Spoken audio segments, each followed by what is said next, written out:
नमस्कार, आप देख रहे हैं उत्तर प्रदेश न्यूज। हम हैं राम कैलाश यादव। आज हम बात करने वाला हूं अनुराग केस को लेकर के। आज 24 फरवरी 2025 का दिन है।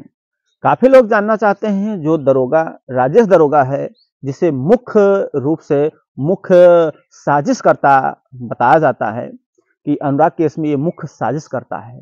क्या ये अभी छूट गया है, जेल से बाहर आ गया है या नहीं आया है, उस पर भी हमने प्रधान जी से चर्चा किया कि क्या कुछ हुआ जो है अनुराग केस में।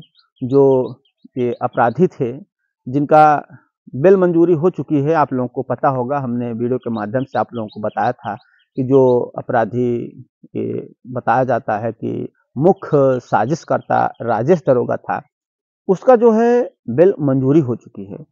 तो ऐसा बताया जा रहा था कि 2 से 3 दिन में छूट जाएगा। तो आज जो है समय पूरा हो चुका है। तो काफ़ी लोग जानना चाहते हैं, क्या ये बेल पर छूट गए हैं या अभी जेल में हैं? तो देखिए, जब इन्हें बेल मिल चुका है तो प्रधान जी सबने इस पर भी चर्चा किया कि क्या हुआ प्रधान जी जो है। अभी आज ही हमने फ़ोन किया था, अभी लगभग 5 मिनट हुआ होगा प्रधान जी से बात किया।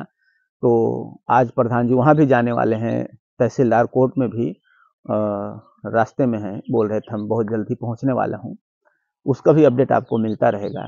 और हमने फिर इस पर भी चर्चा की है कि जो दरोगा राजकुमार, जिसे मुख्य साजिशकर्ता बताया जाता है, उसकी जमानत तो हो चुकी है, मंजूरी हो चुकी है जमानत की, तो क्या ये बाहर आ गया है कि नहीं आया है?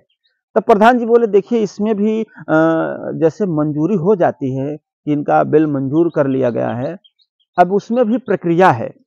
प्रक्रिया के तहत जो है, जो भी होगा, गवाह होंगे उसमें, अनेक प्रकार की जो इसमें प्रक्रिया चलेगी, उस प्रक्रिया को पूरा करने के बाद ही वो छूटेंगे। अभी हाल में नहीं छूटे हैं, बाहर नहीं आए। अभी जो मुख्य साजिशकर्ता दरोगा है, अभी जेल के अंदर ही है। जैसे ही नया अपडेट आता है, आप लोगों को मिलता रहेगा। अपनी राय ज़रूर दें।